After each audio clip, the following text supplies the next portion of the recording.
Okay, it's Monday, November 6th, and we will call this regular city council meeting to order. I'd like to welcome everyone. And if everyone would please stand and join me in the Pledge of Allegiance. I pledge allegiance to the flag of the United States of America and to the republic for which it stands, one nation, under God, indivisible, with liberty and justice for all.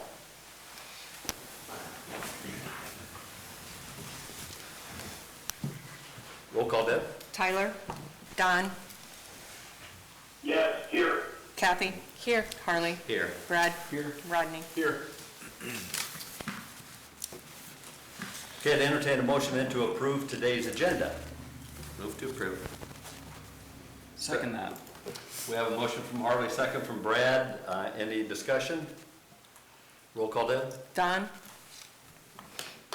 Here. Kathy? Yes. Yes.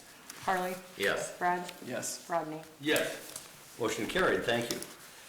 Across the mayor's desk then, first of all, I want to thank Harley for running the council meeting on October 16th, so Julie and I could take a little vacation, so I appreciate that. And then tomorrow is election day, so just to encourage everyone to get out there and vote. Polls are open between 7 o'clock in the morning and 8 p.m. And then tomorrow also is the Venezuelan dinner. It's a congregational church from 4:30 to 7. So in September, there was a Cuban dinner that they served there. That was really good food, well attended. So I would encourage everyone to attend the Venezuelan dinner. And then November 11th is Veterans Day. So of course, we want to remember those who are currently serving and those who have given the ultimate sacrifice so that we can enjoy our freedoms. And then just a little fun fact. Last Friday, we had Mayor for a Day here. This was an auction item that I placed at Gala, and there was a parent who purchased that, and we ended up Friday with 10 third and fifth graders here. So Jacob's sharing a picture there, so if the camera could zoom in on that. It really was a lot of fun. We toured City Hall. We fed them a little bit, and then we toured City Hall. They got to meet all the staff, and each staff member explained what their job description was, what they did. The kids had a lot of questions, a lot of ideas and suggestions about what we should bring to Algona and what they would like to see, so it was a lot of fun. We came back to the council chambers then, and Joanne Ruckubody and I shared with them about city government a little bit, and then took turns running a council meeting. So that was kind of fun. They learned some things about council meeting, and I think maybe even I learned a little something about how to run a council meeting. But it was a lot of fun. Well, I see in the picture that you fit in well with all the ties. I know. And I did hear they were all getting dressed up, so I thought, well, I should put on my shirt and tie too then. So it was, yeah, they took it seriously, they really did. So then we decided to take them over, and Bo shared at the police station, kind of what they did. And I think the highlight there was Bo explained 911 and how important that is. And if they ever feel threatened or need 911, certainly to call that, but it isn't a phone number for them to play with, and so it was very good, and certainly thank you both for that. And then we took a short little tour of the jail, and they had a lot of questions, and thought that was maybe a good place to stay out of also. So that was fun. And then we brought them back here and had a little bit of trivia for them, but they were with us for 2.5 hours. So it was a lot of fun, and I think there was a lot of things that they learned that will stay with them too. And so we may put that on the gala auction next year as well, because Joanne and I thought it went very well. So we were a little surprised when we ended up with 10, but we were able to have city council, the mayor, city administrator, and city clerk actually sat over here. So we had a full house. So anybody else have anything they would like to share? Hearing none, we'll move then to update from the city administrator. Just a few quick items. Again, as the mayor mentioned, it's election day tomorrow. For city elections, we have those every 2 years.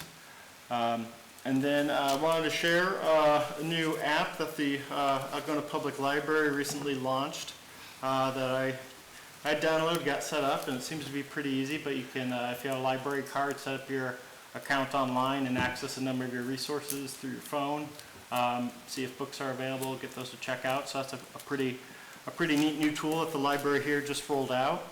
And then just a reminder on rec programs that are available for sign up right now. So those are on the city website. Some of them are getting underway this week, but that includes men's basketball, co-ed volleyball, indoor pickleball league, as well as youth basketball here coming up later this year. So those information on those programs are on our city website. And then I'd like to take the opportunity to invite Matt Cole with Bolton and Mink up while he's here to give us the latest update on the street projects that are all finishing up here as we move into winter. Great. Thank you, Jacob. Yeah, to provide a quick update, Finn and Wooster, Finn Drive is fully open, operational as of October 20th.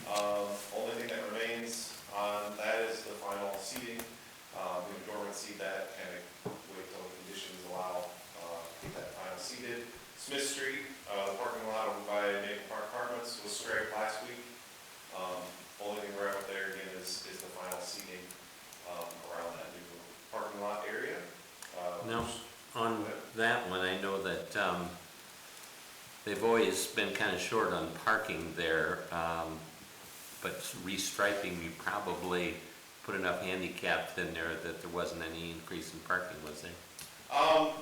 No, we did eliminate one of the islands that was there. There was a phone pedestal in there. We were able to relocate that phone pedestal and eliminate that median. So we did gain a spot there. Everything else is generally right where it was. They had 5 stalls before. They have 6 now, just with the way the aisles work out with handicap parking. It's just as easy to have 2. We do have some provisions where they can just cover those signs up if they don't have the need for 6. There was a management change, an ownership change with the group, and we ended up just striping them all. If they feel that 6 is too many, if they don't have the need for 6 right now, definitely cover up the signs. Or just, it's not really enforced handicap parking by the local PD insurance. It's, someone have to complain that someone's parking there for a long time, but that doesn't have a flag. I know with the former management, we talked with them that, we intentionally kind of designed it this way, that you had multiple ADA compliant, because they said there's times where, 3 are enough, and there's other times where, they need 6 and then still some more. So they kind of have the option to flex based on their It's a good idea. resident makeup. We kind of build it per plan, and we'll kind of, now that it's, the city is responsible for the maintenance of it, but it's kind of the property's ownership this time that, they can do with those signs what they feel they need to do. If they want to cover them up or take the signs down, and open up a couple of those handicap stalls for non-handicap residents. That's more than welcome to do that. They could, put up some signage for specific residents that maybe don't have a handicap placard, but, have a need to park a little bit closer to the entrance. I will just note, in case anyone's listening and wondering about how this parking's handled, this one's unique than any other parking in town because it's part of the development Maple Park Apartments back in the 70s. There is a development agreement signed. It was a 99-year lease, and part of that is the city is specifically responsible for this parking as part of that overall development agreement. So that's why we did the parking here as part of that housing development agreement with the HUD. So that's just a little caveat. Yep, but it's back open, fully operational for the apartments there. Just waiting on the seating. The 2023 street improvement project, Mill Overlay project, wrapped up a couple weeks ago. Got all the signage in, got all the striping on the library, got the share road arrows on Elm Street. Did unfortunately have a sewer failure, private service line that was non-construction related, so we did already put a hole in the brand new street on Elm Street, but, yeah, that's unfortunate. maybe that patched up yet this year, or, They're supposed to, excuse me, they're supposed to be in this week to patch it. okay, perfect. Yeah, I hadn't heard that, but yeah, so that's unfortunate, but it was non-street project related, just unfortunate timing of what happened while they were there doing it happened, so. Get that cleaned up. The Central Park project, they're gonna continue to pour some sidewalk here the next week, kind of finishing up the sidewalk north of the skate park, area, and then down the east side to, gas station corridor, kind of get that north-south sidewalk wrapped up. But we set up a lane closure to do that work on 169, right at that intersection to be able to do that. Then right tied in there, just north of the gas station. And going to be starting the building extension, the shelter extension, This week. soon. Yep. That's not part of the Central Park improvement project, but it's a separate project that David Malone was working on. I guess, do you want to handle the airport update with the change order? Yeah, we'll give you a break. Any questions? Anything else? Thanks for your work this summer. It was Yeah, good I'll be to, back up here shortly. okay, I won't thank you then yet. You have anything else, Jacob? Nope. You're good, okay. We'll move to agenda item number 7. This is the citizens' opportunity to address the council with any item that's not on the agenda. I'm not seeing anyone here in the council chambers that would like to speak, so we'll move to the consent agenda, and that includes approving the minutes from our October 16th work session and regular city council meeting.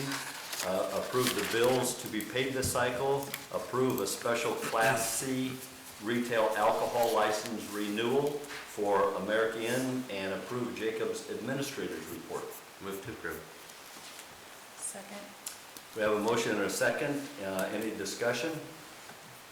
Roll call, Deb? Don, Yes. Kathy? Yes. Harley? Yes. Brad? Yes. Rodney? Yes. Motion carried. We'll move to new business agenda item number 9, and this is a resolution acknowledging a repayment of revolving loan fund loan. Yes, items 9 and 10 are related to each other. So as the council meeting ago, the city council approved a RLF loan for the new owners of Feed Mill Coffee Company.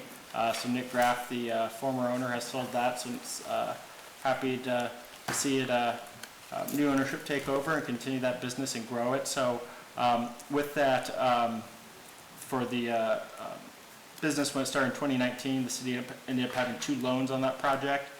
So this first one, number 9, is a resolution acknowledging repayment of the retail or small business revolving loan fund to Graff Company LLC, which was the LLC that owned the property, and then authorizing the release of the mortgage that secured the loan.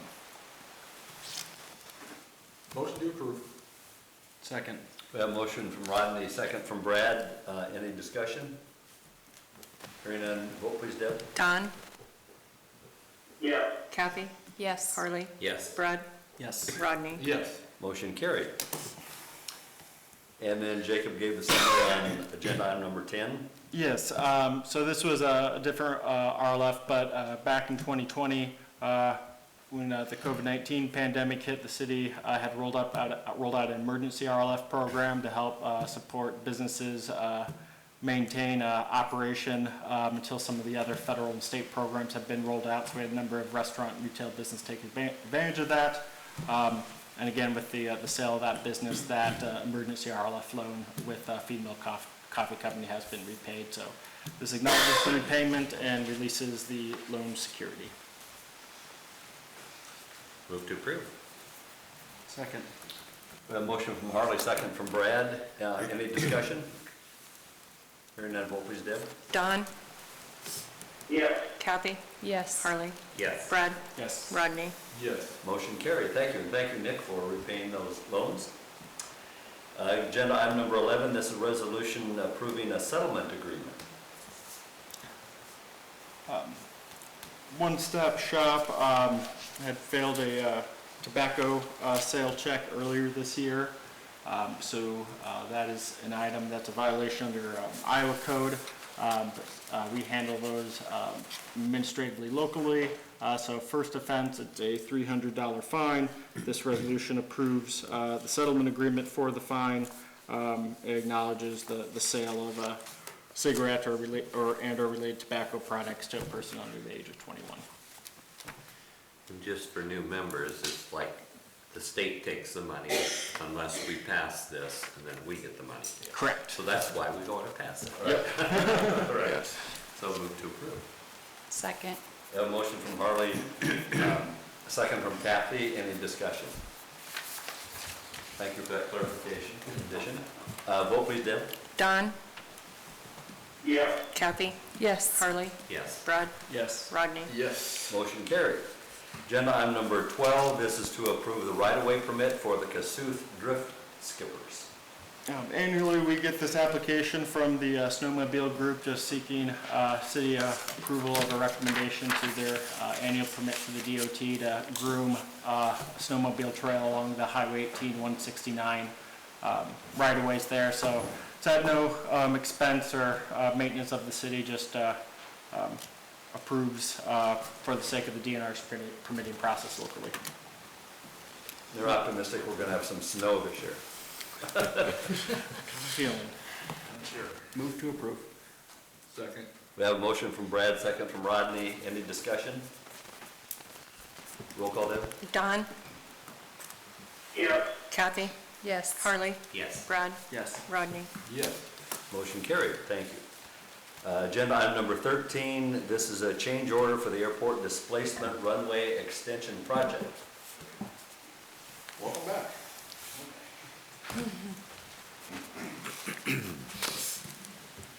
Yeah, in fact, you'll find change order number 1 for the airport runway extension project. Cole Excavating out of Green, working on that project. Main reason is we encountered some agricultural tile that was larger than the diameters that we had, kind of called out on the plans. So we ran into a couple 10-inch tiles that we had to reroute and connect into our new storm sewer that we ran out there. And then also put on a couple cleanouts for those, and then we ran into some bad soil underneath the pipe conditions, so kind of overran our trench foundation rock item. So this change order kind of covers that. The FAA is covering their share, which is 90% of this change order. Change order total is $63,790. So the city's only going to be paying 10% of that. Motion to approve. Second. Motion from Rodney, second from Kathy. Any discussion? Vote please, Deb. Don, Yes. Kathy? Yes. Harley? Yes. Brad? Yes. Rodney? Yes. Motion carried. Thank you. All right, yeah, I'll just probably kind of provide you the rest of the project update. Okay. All the storm sewers in, the tile work, was already completed, just before they moved the dirt. The tile was gonna be deep in some of their fill areas, so, change order work is already completed and verbal approval from the FAA, to get that work done. Mass site grading is completed other than just replacing the topsoil. So they're working on placing the topsoil. I think Joanne was out there maybe even last week. Yeah, it's the Right, third. Thursday, All last right. Thursday she was out there. Yeah, so the road where it dipped down there, in that shot is almost completely filled back in. That kind of tan layer of dirt is gonna be the new turnaround. And the runway extension is gonna be out that far. See down in the ravine where it's all rip wrapped. The new storm sewer runs over to the agricultural field toward the elevator, and then kind of straight northwest to the existing storm sewer that runs parallel with the runway. All that work is done. They're placing topsoil out there now. Have to finish up the concrete flume on the very northwest end of the runway, the other end of the runway. That gets a concrete drainage pan. They're going to be working on grading that out into this week, and Wix is going to come next week and pour that in. Yeah, right there. So yeah, everything's kind of coming along out there good. We had good dirt in the borrow pit to build this pad up, filling the road base from where the road was before, about a 20-foot fill through there. So good material, and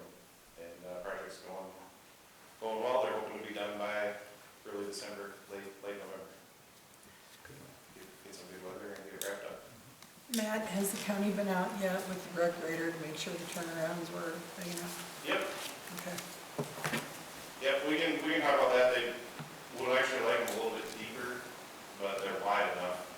We still gotta get the water main project through there, so not really any sense in adding rock where the water main's gonna get dug in. Okay. For Amy's water main. I just hadn't heard from Doug, so I wanted Doug to Yep, make we sure. did it on Thursday also. Came out great.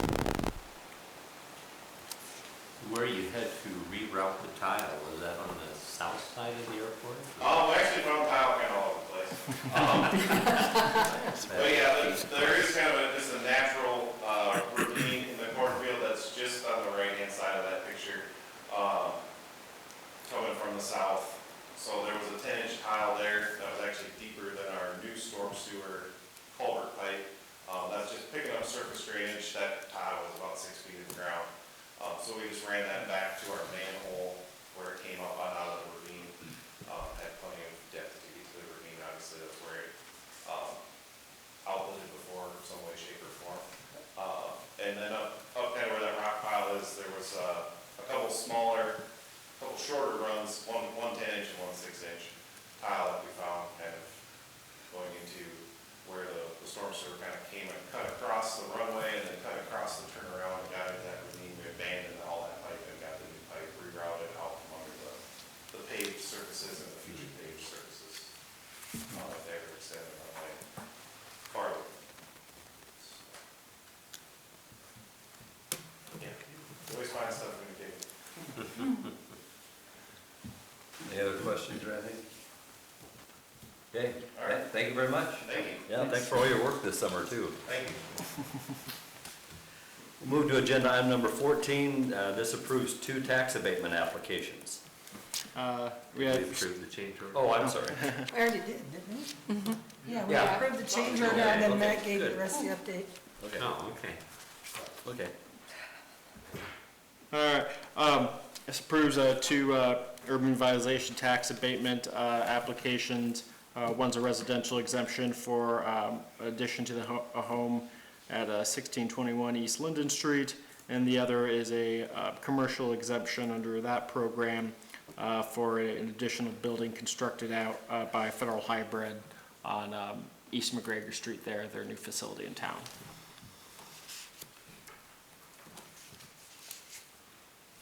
Motion to approve the applications.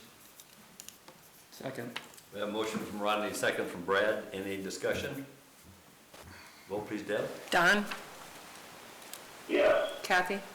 Yes. Harley? Yes. Brad? Yes. Rodney? Yes. Motion carried, thank you. And thank you both for investing in Algona.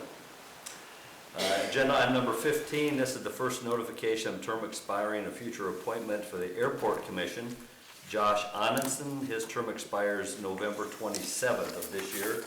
And the Airport Commission consists of 5 members, and they serve 6-year terms, and this appointment's by the City Council, but this is just the first notification of his term expiring. So. And we'll move to agenda item number 16. This is to set a public hearing regarding zoning regulations. Earlier this year, the Plan and Zoning Commission had a few different meetings to go over some potential residential zoning code amendments for the city. So this action item sets a public hearing regarding proposed changes for November 20th. So some of the items that were looked at in that ordinance to be discussed and considered by council was one was permitting construction of accessory dwelling units. So these are subordinate structures, pretty common on the coast and in larger cities, and you're seeing them more in small towns. But kind of all these efforts are what's a way to provide more conducive housing development and more affordable housing development. So it'd be something like accessory dwelling units, ADUs, on existing residential lots, by special exception, permitting triplexes and RS60, providing for adjustments to setbacks and non-conforming lots on some of our older infill lots that were plotted before our current zoning regulations in terms of the setbacks on the front yard and how it lines up with the rest of the block, as well as the side yards of what can we do to provide for discretion, reasonable management to see those properties redeveloped as opposed to being constrained in their ability to be redevelopment with modern zoning codes, and then adding a few definitions and updates on those. This is just setting the public hearing regarding that, and then we'll plan to discuss this in depth at the next council meeting and some of those considerations that you made.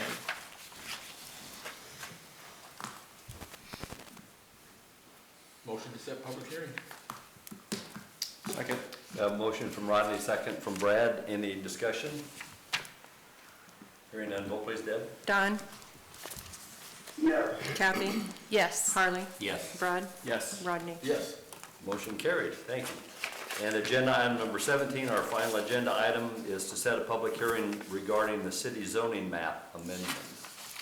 On November 1st, the Plan and Zoning Commission met to review the amendment request by the owner of 109 North Lantry Street to rezone that property from heavy manufacturing to neighborhood business district.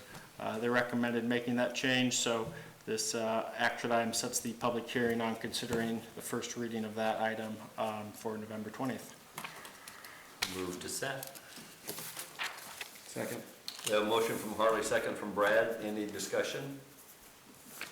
Hearing none, vote please, Deb. Don, Yes. Kathy, yes. Harley, Yes. Brad, Yes. Rodney. Yes. Motion carried, thank you. And before we adjourn, I do want to thank our videographer, Jacob Shutter, for helping us out tonight. And then also Chief Bo Miller's here as our Sergeant at Arms, and appreciate you being here as well. So it is 5:37, I would entertain a motion to adjourn the meeting. So moved. Second. We have a motion and a second, the meeting's adjourned, so thank you much, everyone.